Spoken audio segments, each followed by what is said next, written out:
I have not seen any reason to sound the alarm on Marco Estrada this season. He doesn't look like he's slowing down to me. This is a classic case of the tail wagging the dog. Let's go ahead and rewind the clock back. Marco Estrada taking on Tampa Bay earlier in the season.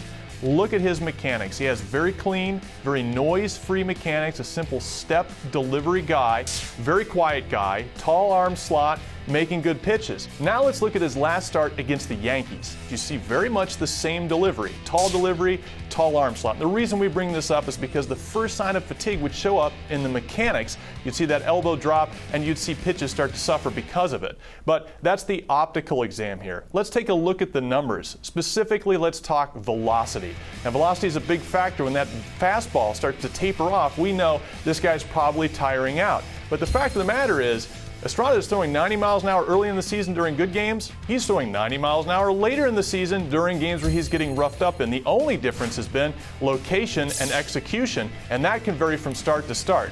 His fastball differential from the time he started the season till now, it's only dropped 1 mile an hour, and that's 1 mile an hour across the board to all of his pitches, and that's right within variation for any normal pitcher who has this amount of innings under their belt. So, why are we talking about Estrada being tired? Well, that comes down to perception, really. It's late in the season. We're starting to wonder what the rotation will be for the postseason. Who is going to get the nod? Should it be Estrada or should it be somebody else? Is he slowing down? Well, fact is, the numbers and the optical exams say no, he isn't. He looks strong. In fact, he's been the most dependable pitcher in the Blue Jays rotation all season long. And yes, I realize he has given up more home runs lately, but look at the teams. Look at the parks. This is part and parcel to competition towards the end of the season. So the big question is, should Marco Estrada find himself in the rotation during the postseason? Well, that's a tough question to answer because Estrada has one strength that the rest of the Blue Jays rotation does not have, and that's the ability to switch to a bullpen role.